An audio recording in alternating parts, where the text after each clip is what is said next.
All right, there we are. Welcome in GC Live Thursday episode of the show. You see him, Chris Clark, Connor Shaw. I'm Wes Mitchell. GC live from BP Skinner here in the Vista. Come out and see us. If you hadn't got your game day fit yet, come see Brent. He's going to take care of you. Friday, Saturday before the game, come on by like we tell you every single week. This will be our final preview for Gamecocks, Ole Miss. And guys, it's another, you can kind of feel the excitement building a little bit in Columbia. I feel like feels like the LSU game to me leading into that one. Connor, I want to lean on your time here as a student athlete, man. At what point during the week, like I know it's every game's supposed to be the same, could you feel the difference? Like I know your preparation was probably pretty similar from week to week, but just going to class, being out and around the town, could you feel the difference in Columbia leading up to like a big SEC matchup? For sure. You could definitely feel the energy throughout that week, especially when you have people coming in on a Wednesday or Thursday, starting to set up tailgates and their campers and all around the stadium.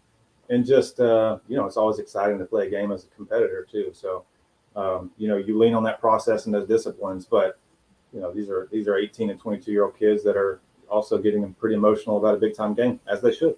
Yeah, Ole Miss rolling into town. They're coming off of a loss, and I would say a surprising loss, to be honest. I mean, Kentucky, I felt like going into that game that Kentucky would put up a fight. I knew they'd be physical. I knew they'd have a pretty good game plan.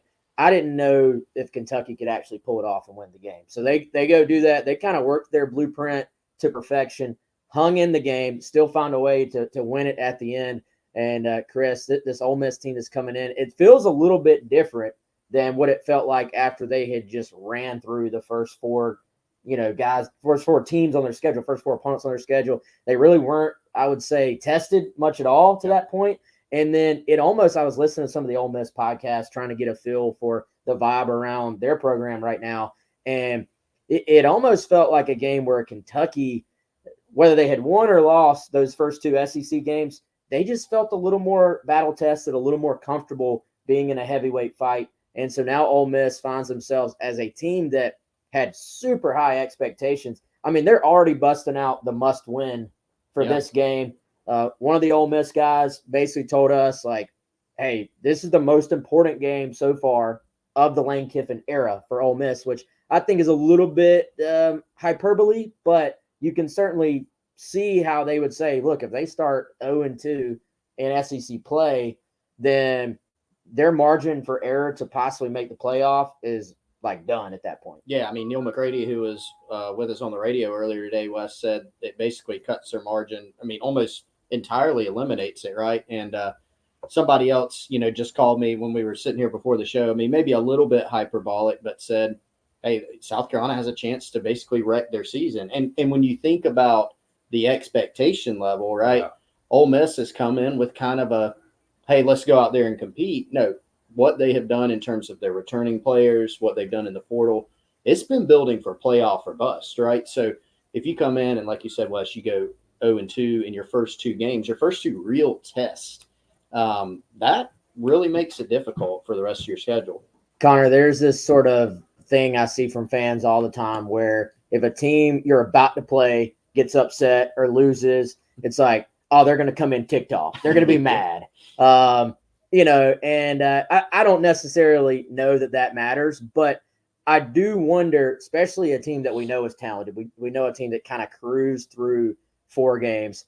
Do you think losing that game to Kentucky maybe serves to catch their attention a little bit? Maybe there's a little more attention to detail in practice. Sure. Maybe if a coach has been preaching, hey guys, you're still vulnerable. Like you have to go execute if you're going to win once the schedule sort of ramps up as it has. Yeah. How do you think coming off of an upset loss affects a team that has the expectations Ole Miss does? I think it could create some urgency, but I think really all these guys are motivated for whatever reasons every Saturday to go win. Sometimes a wake-up call can create some more, urgency, but if anything else, it creates more motivation to get back on a practice field on Monday, just to get past it, get that bad taste out of your mouth. It still comes down to your game plan, your preparation, your execution on Saturday.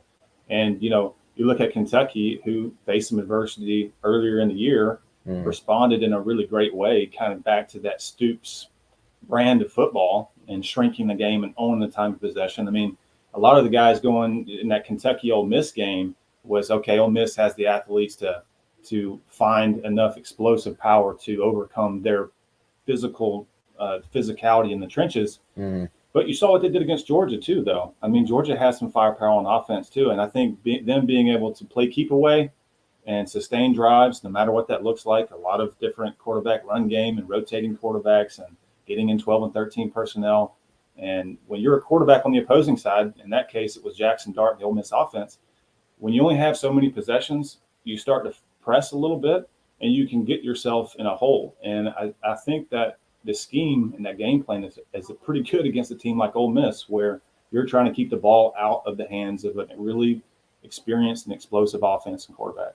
Yeah, I think it's an interesting point too when you start to look at the difference in having like 50 plays as an offense versus, they use so much tempo when they're making first downs and staying on the field. Yeah. That's what they want to get into, and you can feel how much they almost build off of that. Yeah. And it's almost momentum based. And if they get that first down of a drive, they go into hyperdrive. It's like they already know, I feel like, probably what play is about to be called. They probably repped a sequence of plays, and they know what sort of their base plays are. And so if you're Kentucky, you're taking them sort of out of – if you look at that sequence, like you're putting them in second long, third and long, you're making them have to be like, all right, what coverage are we going to see? What's a beater for this third and long? We can try to – and then, hey, you're having pass pro issues. And you can almost feel watching that game like Kiffin's a unique guy.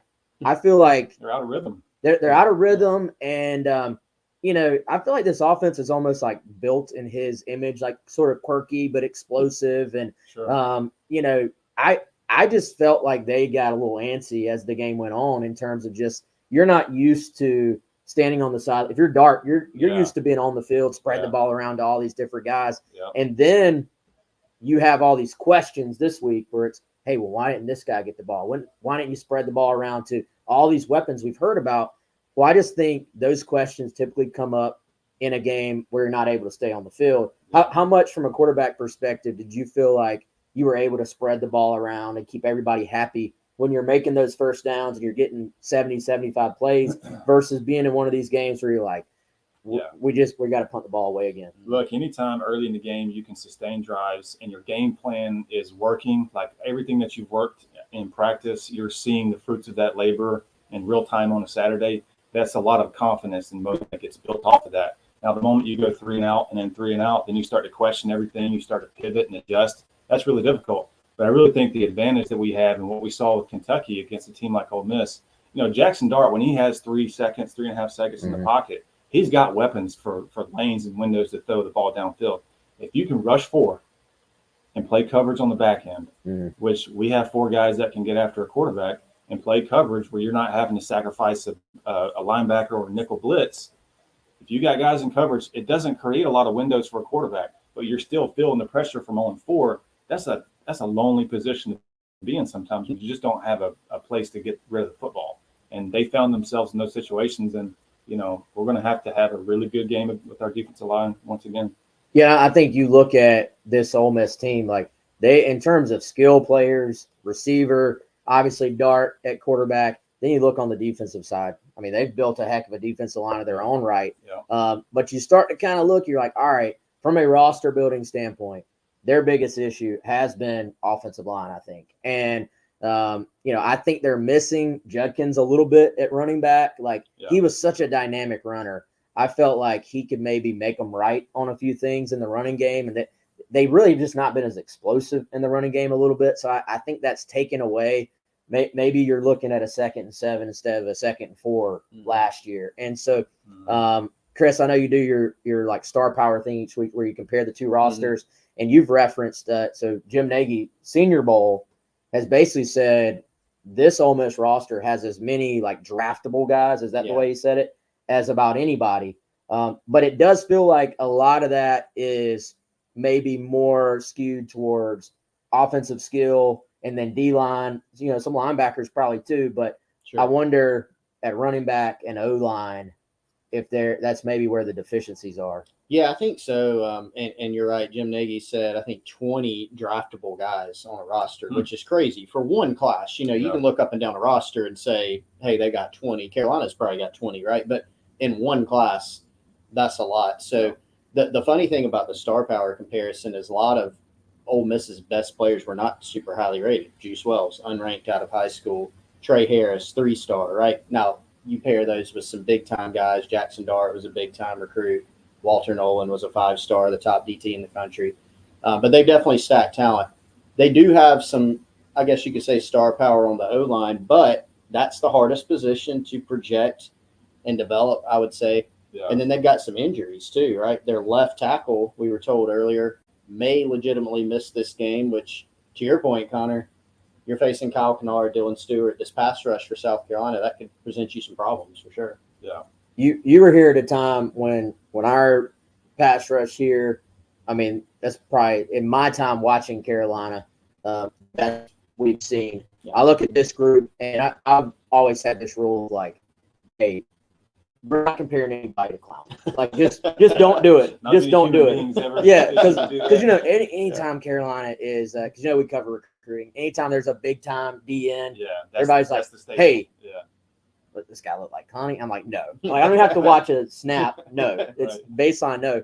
And then you start watching Dylan Stewart as a freshman, and you're like, are we about to break this rule? But in all seriousness, this is the best overall D-line Carolina's had since those days. You can start to get into conversations about which was better, which was deeper, but it just goes to show you, and you mentioned this earlier, but kind of the rush and cover being combined. And how much do you think of some of the issues on the back end last year, or what were perceived issues in coverage, were just about, I think, especially the edge spots, like not having that outside pass rush. And now you see there's not just Kennard and Dylan, but you bring some guys off the bench that can get to the quarterback too.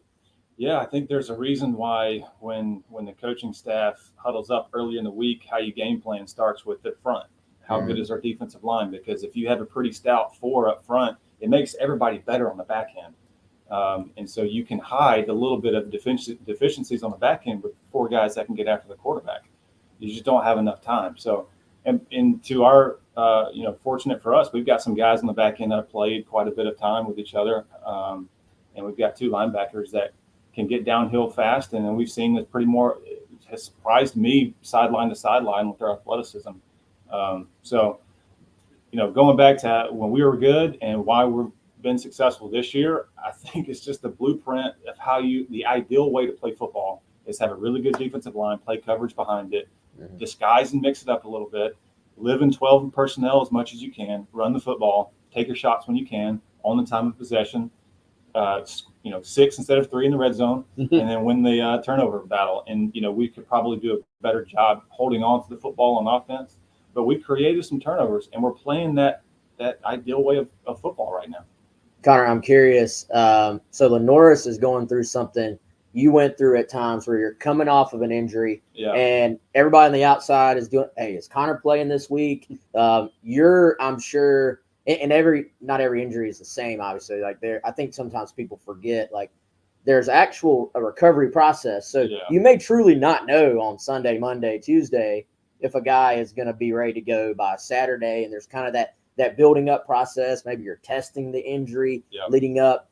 How much more difficult is it leading into a game when there's a little bit of that, all right, we're going to get you out there on Tuesday for a little bit, but we don't want to push this thing yet, versus just you're close to healthy, you're going through every single rep, and you're getting all your prep that week. Yeah.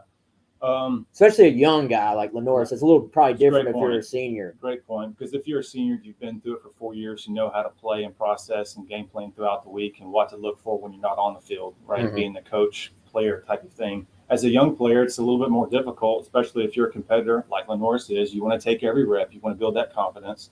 Fortunately for us, we had a bye week. So another extra week of him getting healthy.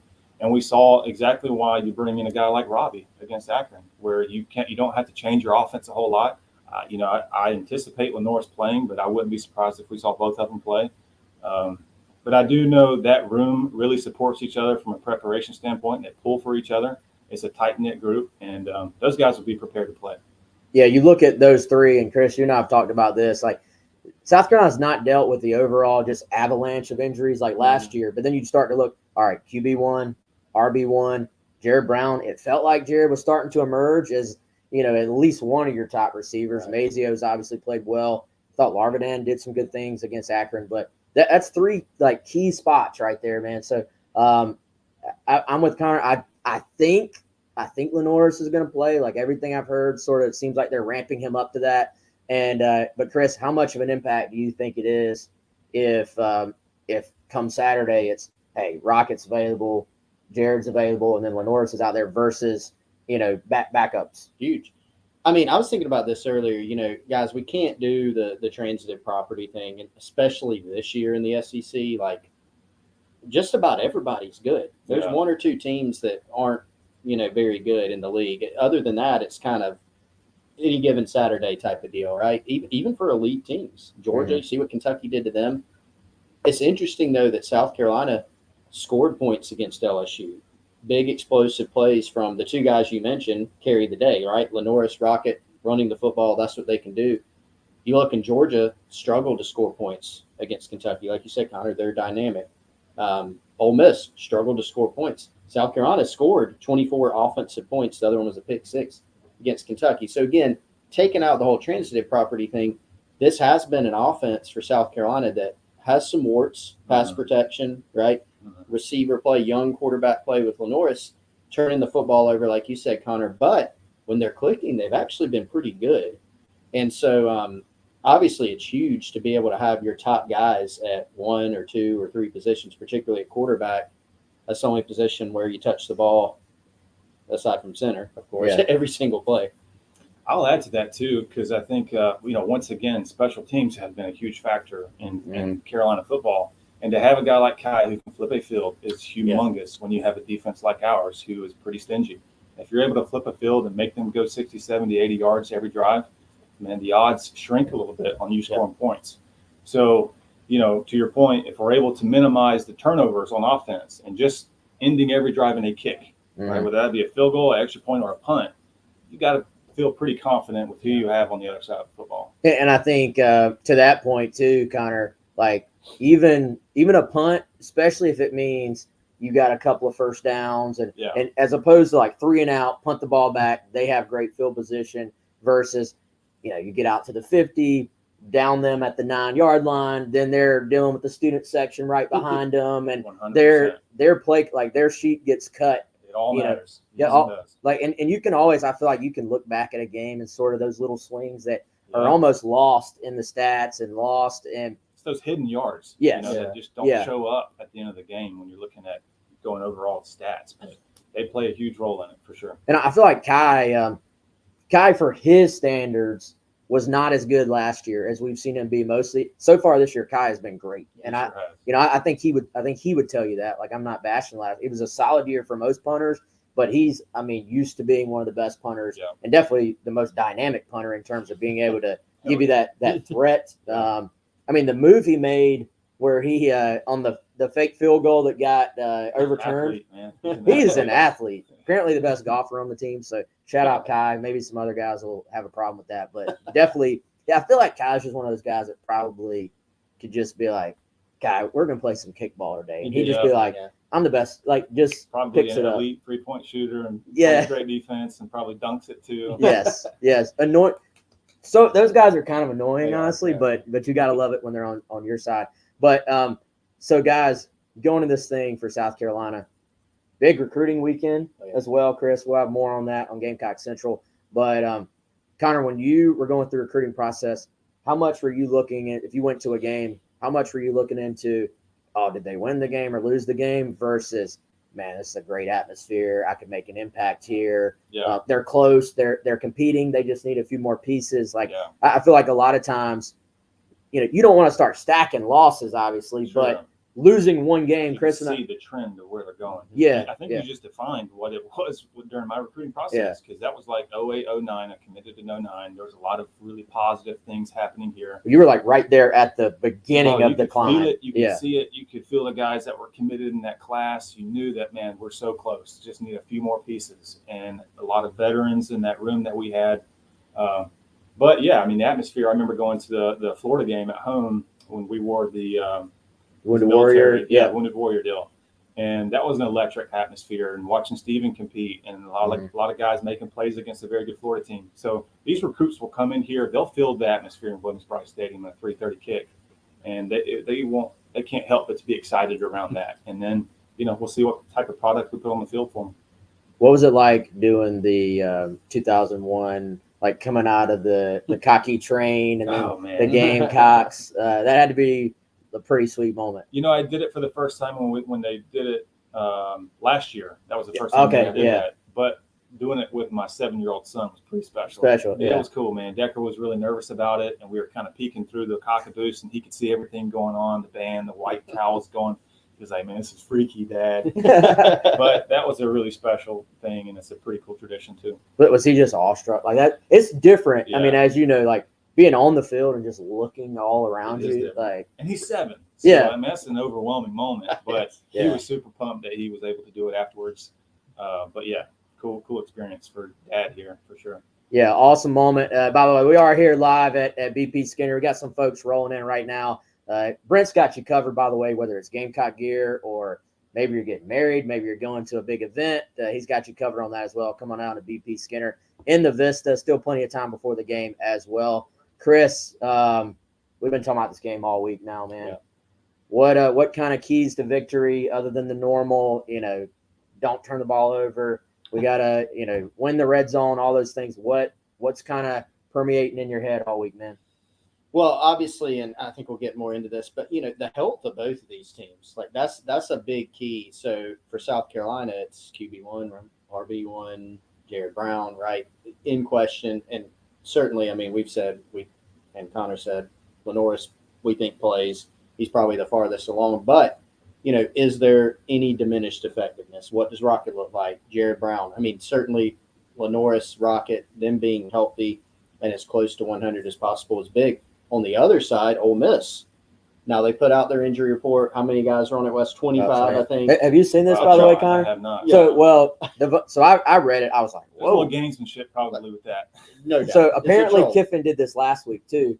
And so, this stuff didn't exist when you were playing, but now there's a Wednesday, Thursday, Friday, and then an official 90 minutes before kickoff availability report. Kind of like the NFL. Yeah, exactly. And a lot of it goes back to gambling and wanting to make sure. Okay. It has to be, doubtful, questionable, probable, or out. And so then on game day, you do out. If they're playing, you don't list them. And then literal like game time decision. Right? So, but Kiffin, and we talked to Neil McCready, who covers Ole Miss like locally. Apparently, Kiffin hates this new availability report. So his answer is anybody that has a bump or bruise or anything. Like, so everybody else's looks like this, and then his looks like this. And then by game time, apparently last week, it was like, hey, these guys are not playing. So, you really can't help but laugh because I'm like, that's some Kiffin, what, right there. Absolutely. Like, that's I feel like that's the kid who didn't get his way. Like, just, well, I'm going to show them. Do it in spite. Out of spite. 100% out of spite. Yeah. But still, Princely U as well. Yeah, the transfer from Florida, big edge guy. He's out. Left tackle. Well, he's questionable. Yeah, but he might actually be questionable. It's not just gamesmanship questionable. The left tackle supposedly might be out. Mm-hmm. So I think that's a good point, man. Like, there are some factors here that will go into like, all right, who's on the field on Saturday? Yeah, I mean that's big. I mean, those are some of the best players, key players for both teams. So that weighs in. I think another thing is, you talked about this earlier, Connor, like Kentucky, what they did defensively to limit Ole Miss was huge. Now, Kentucky and South Carolina have very different defensive structures, right? So you can't we'll just take that and do that. But the principles of what they limited is the exact blueprint for what you have to do to Ole Miss. They want to, you mentioned Dart throwing the football down the field, giving him time. Kentucky had him under pressure. Dart, who's normally elite throwing the ball down the field, was one of 9 on downfield throws. Ole Miss was 1 of 10 on third down. Didn't run the ball very well, which you've talked about a lot, Wes. And they only had, Kiffin loves to go for it on fourth down. They only had 2 opportunities where they felt like they should go for it. They got both of them, but still they limited that. So all the things that Ole Miss really likes to do, they were able to limit in that game.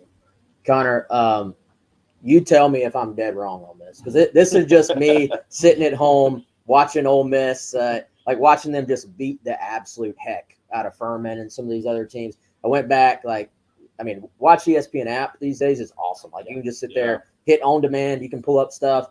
Some of the games even have like the camera, what do you call it, like the Geico Sky Cam or whatever. You can actually see almost like an all 22 type thing. And so I'm watching these other teams play Ole Miss, and they're like trying to play this big zone defense, and like so they're in like cover 3, cover 4. They're trying to keep everything in front, but there's no pressure whatsoever on dark. Yeah. So then, in theory, I feel like if you call that, I feel like probably very oversimplifying here, but if you call that defense, you're trying to keep everything in front, trying to make them go down the field. Yeah. But he's literally sitting back there like 5 seconds, and so Ole Miss is running these deep routes because the zone defense, I feel like you could literally see it expanding. And so they're like attacking windows that I feel like against like a real defense, like against Kentucky, those windows do not exist because Kentucky's actually getting pressure on you. So how much, if you're a quarterback saying, I'm going to attack a particular style of zone defense, and there's probably these little windows, you're like, oh, in this call I can probably attack this area. How much is that affected by how much time you actually are going to have to let a play develop, if that makes any sense? Well, I think a lot of the success that Ole Miss has, what you just defined, is not just Jackson Dart, but Lane Kiffin is an elite play caller. So if he knows that his quarterback has time and routes can develop, he can beat coverage, whatever coverage that is. Now, when you have pressure on a quarterback and you only have 2 seconds to throw, from a play caller trying to get the ball out of the quarterback's hands but create windows where guys are open, that becomes really challenging. So, again, I think it's how much can we get after the quarterback rushing 4 and playing coverage on the back end and forcing the ball to get out of Jackson Dart's hands. And I think that I wouldn't be surprised if Lane comes in here and tries to establish a run game early so that can develop a little bit more hesitancy up front of just pinning your ears back and getting after a quarterback. But also think, health is going to be a big factor. I think, too, how do you respond from the extremes, whether that be an explosive play on either side of the ball or a turnover? Because I think we're going to have a little bit of a roller coaster here with this type of defense and offense on both sides. So how well can you weather the storm, bend, don't break on defense, and shrink the game on offense? Well, you look back to the South Carolina LSU game, that game had more like what would normally be a game-defining or extreme play. Like it had more of those plays baked into like the first quarter than probably any game I've seen in a long time. And it was just like, well, that's a killer play. And then, well, that side answers back. Then, it seems like maybe the dam is finally broken and, Lenoris answers with the big run. Then second half, Rocket answers with the big run. So, I mean, killer turnovers that you're like, well, killer penalties. And I do think it's a good point, man, because this Carolina defense, like they play with their hair on fire and like they're going to get after you. Yeah. But I do think there are times like LSU in the second half, they did a really good job, man. And some of those runs they hit using that sort of, athleticism that Carolina definitely possesses against them. So, if you're Kiffin, if you're Ole Miss, Charlie Weiss Jr., their OC, how many times, if you're even in that 3rd and 7, how many times do you say, all right, we're already planning to go for it on 4th down. Let's hit this run. LSU, one of their touchdowns, I think, was on a 3rd and long, where they just hit some type of little inside run where they let the pass rush go, and then they hit you sort of in those little creases. I got to think Clayton White, those guys probably know that as well. So I think this will be a fun little like chess match between all sides. I agree. And I think on offense for us, minimize the negative plays. If we can stay ahead of the chains here, and I won't be surprised also, we can run the football. We've got 2 quarterbacks that can run, especially when you have QB1 who's banged up. And if you bring Robbie in to add to that value, and if you get Rocket, we can run the football is what I'm trying to say. I think Ole Miss is going to be prepared for that and stack the box, which we're going to have to be able to throw the football too and win our one-on-one matchups on the edge, on the perimeter rather. And I do think that Robbie can throw the football. I think Lenoir he provides that level where he can get through progressions quickly. He's a good decision maker and he can beat coverage with good throws. So I think this is going to take a really good game plan on offense from Dow Loggins, and very confident in him. I was going to say, man, obviously on offense, ODU game didn't go the way anybody expected, but you look at the game plans after that, and I felt like, all right, I can kind of feel what Loggins is trying to do. Like, I feel like he, from his experience in the NFL, he's got a great sense for how to attack. Okay, this is what Kentucky's going to do against us. This is what LSU, which was completely different than what Kentucky tried to do. And you started to see, especially against Kentucky, all right, if the line can give those routes time to develop, or I thought that's where we started to see Lenoris being able to extend a play just a little bit, keep his eyes downfield. You can see that, I mean, Dow Loggins knows how to attack what the defense is trying to do. So, from your eyes, what have you thought of the game plans? Like, I thought in getting Robbie ready for Akron. I mean, that was a fantastic game plan. I feel like it's easy just to repeat, the offense, this, the offense, that. But if you go back and watch the game, you can almost kind of see how they're trying to attack the different defenses they've faced so far. So, and you've got an extra week. You had a bye week to sit around and be like, here's how we attack this. So if Lenoris is close to healthy, I'm kind of just interested to see what Dow cooks up, because I don't know, from your eyes, man, what have you seen from the scheme so far, week to week? Well, first off, having those 2 weeks of prep for both quarterbacks to get a lot of reps, you got to have confidence in that. And Robbie can win football games with his arm as well. But here's what I've been so impressed with Dowell, because he spent his entire career in the NFL, and I played for him in Cleveland, and he was my offensive coordinator in Chicago. He's never really been exposed to a quarterback true college run game and how to fit the players for this style of football. And so the best coaches sort of bend their systems to the skill set of who they have from a personnel standpoint. And that's been fun to watch him sort of evolve his offense to the strength of his quarterback and the players around him. You see a lot of quarterback run game and power and zone read and power read and plays off of that. And I think Sean Elliott has really impacted that game plan as well. So it's been fun. And yeah, Dow knows how to attack a defense and get his guys prepared. What did you think of Robbie? Just, I got to imagine there's completely difference if you're Robbie going into that Akron game, hey, this is my game. Yeah. They're building the whole thing around me, versus LSU. It's we've built all this up, and then your game day's here, and hey, man, you're in the game. Yeah. And you're in the game at the end of the first time it goes in the game. It's the end of the first half. So you're in a 2-minute situation. Hey, man, go make some play. And it's just so there's a lot going on. I thought they had really just getting him ready, but then making him feel comfortable throwing the football as well, and showing he could physically do it and all those things. I think it's got to make you feel comfortable if you're Carolina. Hey, Lenoris is our guy, but there's still some things you could implement with Robbie. What did you think just watching sort of Robbie go out there and play against Akron? Super impressed with Robbie on how he played the position, and really it's easy to label him as a runner.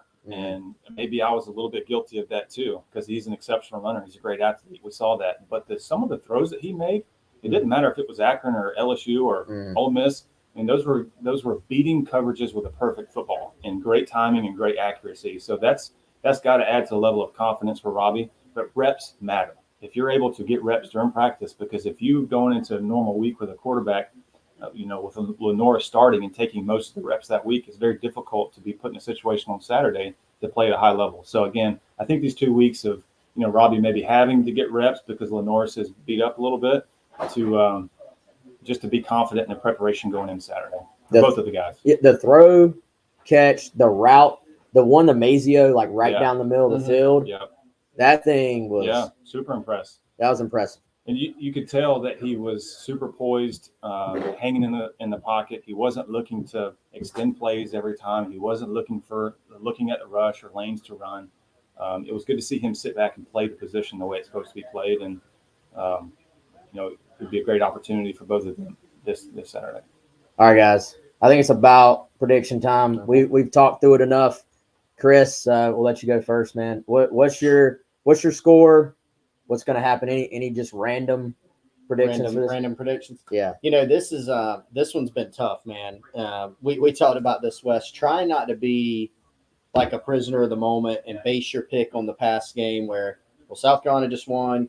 Ole Miss just lost. Maybe they're not as good as we thought. And so you just pick South Carolina by default, right? This is, I think, still a very difficult matchup for the Gamecocks. But I think it's a difficult matchup for Ole Miss in some ways, too. South Carolina's biggest issues, I think, are offensively. They've had the negative plays, like Connor said. I think they've had 34, 16 of them are sacks. That's not just O-line. That's been quarterbacks sometimes holding on to the ball too long, tight ends, backs. Like, everybody shared in that. But it's something they've got to eliminate. And this is an Ole Miss front, like you said, Wes. They can get after you. They got a lot of talent. But you flip that around, Ole Miss, their biggest questions are on the offensive line, and this Gamecocks defensive line, some are saying, is the best in the country, and you don't really have to stretch to get there. So I think it comes down similar to the LSU game, actually, where it's a play here or there. It's who screws up more, who screws up less, right? That type of thing. Some big turnovers, some big plays. It could go either way. I've agonized over it, but I am going to take the Gamecocks, 27-24. Okay, everybody here will sign for that. I think. What do y'all think we're doing with 5 minutes left in this game? Like, do you think this is one of those games where everybody in Williams-Brice Stadium is going? Yeah, I do. Somebody's got to make a play. Yeah, I think it's going to be a really close game, and I don't think it's going to be a high-scoring game either. For reasons what you said on the vulnerabilities, on where the deficiencies are for both teams on offense. Right. And that needs to work in our favor. I think for us to have a chance to win, I think it does need to be a low-scoring game. I like it at 21-17 Carolina, and I really do think field position is going to be a huge, huge factor in this one.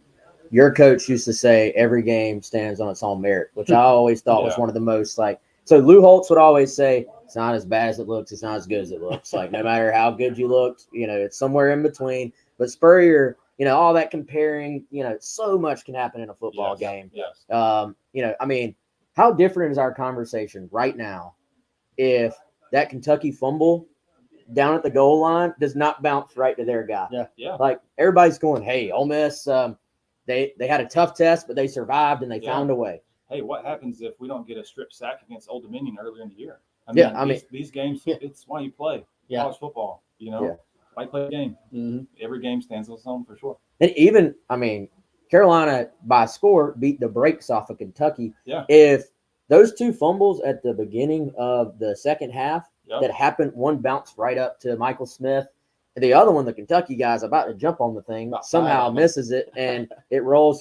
If that goes their way and they score a touchdown, that's a different conversation. Yeah. So it's always fascinating how one little thing can just completely turn a game around. So this stuff's unpredictable, man. Nobody can actually predict what's going to happen, but I'll split the difference. I'll go with the home team too. I'll go right in between y'all. I'll go 24-21 Carolina.